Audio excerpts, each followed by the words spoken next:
Today working on the Cutlass 86 Olds 442. So I did a really stupid thing last fall. I was doing paint work. I was painting this header. It was all peeling and tops of the fenders are peeling. So anyway, I had a blanket and I put it over the engine area to prevent the dust from the primer and the sanding. Closed the hood and I had to move the car another day. I wasn't thinking, started it up and boom, the blanket got sucked up right into the AC compressor pulley.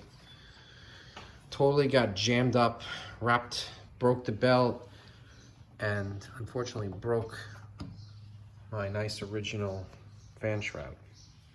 So I can't stand that. So I did get another used shroud. I got one up there.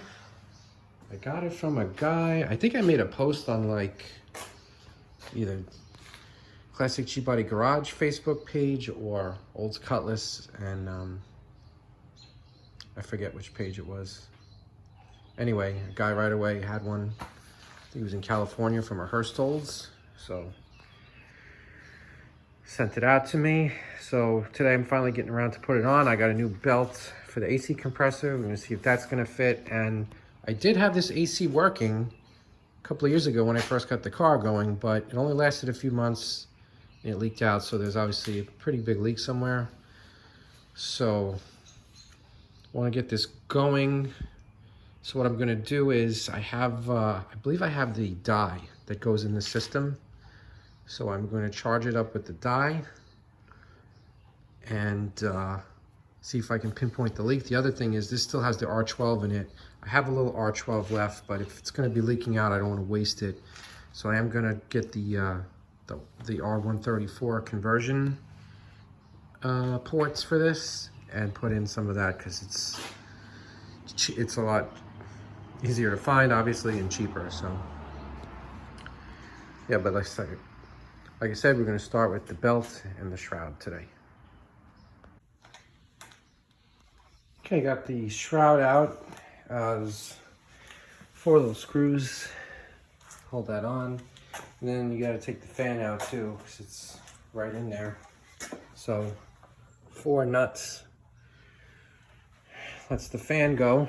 A little tricky getting your hands in there, but got it done. So yeah, I'm probably gonna be looking to put that belt on now that I have some more room here. Of course, looks like the AC belt is the furthest back, so all the other belts gonna have to come off, looks like. Yep, get that on. What a pain. Wow, so of course we hit a snag, pretty much like always. So got all the belts off, got everything all loosened up, and the belt that I had ordered, the AC belt for this car, 15515, I don't know, remember if I got it from Amazon or Rock Auto. It's way too tight, no good. Just went to AutoZone and they looked it up and said it was 15520, which is a little bit longer.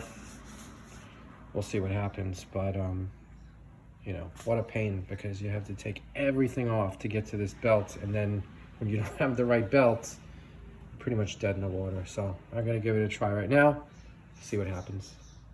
So at first I thought this one was gonna be too tight too, but turned out it just fit. So that's the 15520. Got the power steering belt back on. I didn't loosen the power steering pump because I couldn't even figure out how to, so I kind of just shimmied the water pump pulley on with the belt and it worked. So now this is on. This is gonna need to, I gotta put the air pump belt. It was a nightmare to get off. Could not really move the air pump. I took all these bolts out of it. Got a little movement, but man, what a pain. Serpentine belt systems are like amazing compared to these old V belts. These things are just unbelievable, really. Not a fan. Okay, I found the 2 bolts to loosen the power steering pump. One I got through right around here through one of the pulley holes, and then there's one I had to get under the car in the back. Got all the drive belts on in the right position. So I think next what I've got to do is get the new shroud and the fan bolted in to tighten this up. Then I can put tension and tighten up all of these other pumps and devices. This is supposed to be a quick little job. It's going on about 4 hours, and probably got another hour to go if I don't run into any more problems. No FS Garage. Okay, I think we got it all back together. Got all the belts tensioned. Got the fan shroud in. Fan is back in. 420, started about noon. Great. And let's start it up. See if anything crazy happens.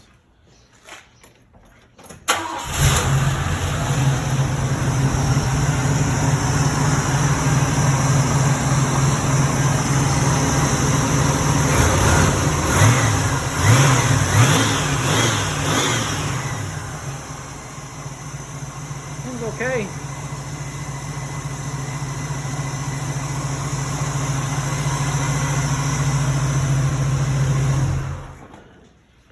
So now we're just getting to the point where I could start working on the AC. I need to get the adapters for the ports, R12 to R134. I gotta get the refrigerant, so I'm just gonna make that another video, I guess. This was supposed to be just a little quick intro to getting the AC working, but turned out to be a whole thing. A whole big job. So yeah, that AC is going to be another day. I got to order some stuff, and so part 2 of this video will be hopefully getting the AC working. Thanks everyone for watching, and see you next time.